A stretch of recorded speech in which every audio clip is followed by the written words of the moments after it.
ಶ್ರೀ ಗುರುಭ್ಯೋ ನಮಃ. ಭಾಗವತ ಸಂಪ್ರಮೋದ ಶ್ರೋತೃಗಳಿಗೆ ಸುಸ್ವಾಗತ. ಹಿಂದಿನ 15ನೆಯ ಎಪಿಸೋಡ್ನಲ್ಲಿ ಸುಮಾರು ನಾವು 218 ಪ್ರಶ್ನೆಗಳವರೆಗೆ ಚಿಂತನೆಯನ್ನು ನಡೆಸಿದ್ವಿ. ಇದೀಗ 16ನೆಯ ಎಪಿಸೋಡ್ನಲ್ಲಿ 219ನೇ ಪ್ರಶ್ನೆಯಿಂದ ಪಾಠವನ್ನು ಮುಂದುವರಿಸೋಣ. ಪರೀಕ್ಷಿತ್ ಏನೆಂದು ವಿನಂತಿಸಿದ ಶುಕಮುನಿಗಳಿಗೆ, ಕೃಷ್ಣನು ನರಕಾಸುರನನ್ನು ಸಂಹರಿಸಿ ಅವನು ಸೆರೆಮನೆಯಲ್ಲಿ ಇರಿಸಿದ್ದ ಕನ್ಯೆಯರನ್ನು ವಿವಾಹವಾದ ಕಥೆಯನ್ನು ಹೇಳುವಂತೆ ವಿನಂತಿಸಿದನು. ಯಾರು ಈ ನರಕಾಸುರ? ಹರಿ ಮತ್ತು ಭೂದೇವಿಯ ಪುತ್ರ ನರಕಾಸುರ. ಅವನನ್ನು ಯಾರು ಸಂಹಾರ ಮಾಡಿದರು? ಕೃಷ್ಣನು ಸಂಹಾರ ಮಾಡಿದನು. ಕೃಷ್ಣನು ಏಕೆ ಸಂಹಾರ ಮಾಡಿದನು? ಅವನು ಅಪರಾಧಗೈದುದರಿಂದ. ನರಕಾಸುರನು ಎಸಗಿದ ಅಪರಾಧಗಳೇನು? ಇಂದ್ರನ ರಕ್ಷಣೆಯಲ್ಲಿದ್ದ ವರುಣನ ಛತ್ರವನ್ನು ಅಪಹರಿಸಿದ್ದು, ದೇವಮಾತೆ ಅದಿತಿಯ ಕರ್ಣಕುಂಡಲಗಳನ್ನು ಅಪಹರಿಸಿದ್ದು, ಮಂದರ ಪರ್ವತದ ಭಾಗವಾಗಿದ್ದ ಮಣಿಪರ್ವತವನ್ನು ಅಪಹಾರ ಮಾಡಿದ್ದು.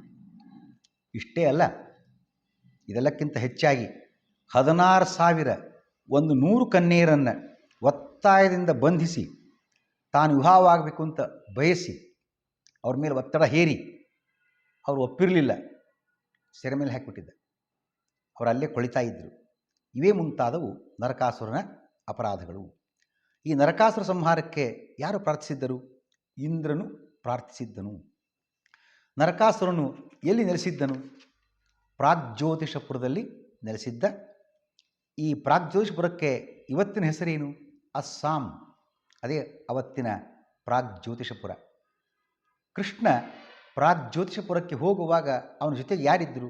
ಸತ್ಯಭಾಮಾದೇವಿಯೂ ಇದ್ದರು. ಈ ನರಕಾಸುರ ಪಟ್ಟಣ ಅಭೇದ್ಯವಾಗಿತ್ತು.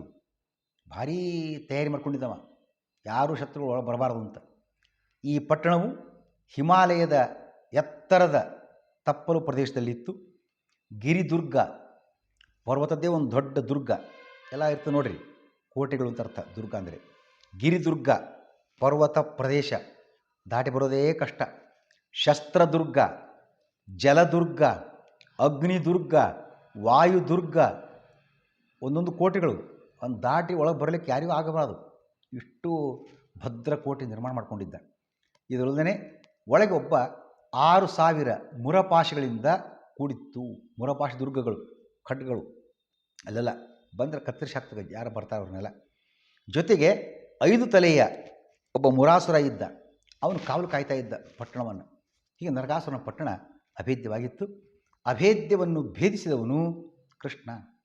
ಗಿರಿದುರ್ಗವನ್ನು ತನ್ನ ಗದೆಯಿಂದ, ಶಸ್ತ್ರದುರ್ಗವನ್ನು ಬಾಣಗಳಿಂದ, ಜಲದುರ್ಗವನ್ನು ವಾಯವ್ಯಾಸ್ತ್ರದಿಂದ, ಅಗ್ನಿದುರ್ಗವನ್ನು ವಾರುಣಾಸ್ತ್ರದಿಂದ, ಮುರಪಾಶ ಹಾಗೂ ಪಾಶಗಳಲ್ಲಿದ್ದ ಸಾಲು ಸಾಲು ಸಾಲು ಖಡ್ಗಗಳನ್ನು ತನ್ನ ನಂದಕ ಖಡ್ಗದಿಂದ ಕತ್ತರಿಸಿ ಹಾಕಿದ. ಭಯಾನಕ ದೃಷ್ಟಿ ಹಾಗೂ ಗರ್ಜನೆಗಳಿಂದ ಎದುರಾಗಿ ಬಂದ ಯಾರು? ಮುರಾಸುರ, ಕಾವಲು ಕಾಯತಕ್ಕಂಥವನು. ಅವನ ಜೊತೆ ಯುದ್ಧವನ್ನು ಮಾಡಿದ ಭಗವಂತ ಚಕ್ರದಿಂದ ಅವನ 5 ತಲೆಗಳನ್ನು ಕೂಡ ಸವರಿ ಹಾಕಿದ್ದಾನೆ. ಮುರಾಸುರ ಸಂಹಾರದ ನಂತರ ಯಾರು ಯುದ್ಧಕ್ಕೈದರು? ಮುರಾಸುರನ 7 ಜನ ಮಕ್ಕಳು ಯುದ್ಧಕ್ಕೆ ಬರ್ತಾರೆ. ಏನವ್ರ ಹೆಸರು? ಧ್ರುವ, ಚರಿಷ್ಣು, ಶ್ರವಣ, ವಿಭಾವಸು, ನಭ, ವಸು, ಅನರಣ. ಇವರೆಲ್ಲರೂ ಕೂಡ ಮುರಾಸುರನ ಪುತ್ರರು. ಇವರ ಗತಿ ಅಧೋಗತಿ. ಏನೆಲ್ಲ ಹಾರಾಟ ಹೋರಾಟ ನಡೆಸಿದರು. ಶಕ್ತಿ, ವೃಷ್ಟಿ, ಖಡ್ಗ, ಶೂಲ ತಗೊಂಡು ಬಂದು ಕೃಷ್ಣನ ಮೇಲೆ ಒಗೆದು ಚುಚ್ಚಿ ಎಸೆದು ಯುದ್ಧ ಮಾಡಿದರು. ಎಲ್ಲ ಮುರಪುತ್ರರು ಕೂಡ ಕೃಷ್ಣನ ಚಕ್ರಕ್ಕೆ ತುತ್ತಾಗಿ ಯಮಲೋಕ ಸೇರಿಕೊಂಡಿದ್ದಾರೆ. ಮುರ ಹಾಗೂ ಅವನ ಪುತ್ರಾದಿಗಳನ್ನು ಕೊಂದಿದ್ದಾನೆ ಕೃಷ್ಣ ಅಂತ ನರಕಾಸುರನಿಗೆ ಈ ಮಾಹಿತಿ ಯಾರು ಹೇಳಿದರು? ಆ ಸೈನಿಕರು ಅರಮನೆಗೆ ಬಂದು ವಿಷಯ ತಿಳಿಸ್ತಾರೆ. ನರಕಾಸುರ ಸಿಟ್ಟು ಬಂತು. ಯಾರದು ನುಡಿಯೇ ಬಿಡ್ತೇನೆ.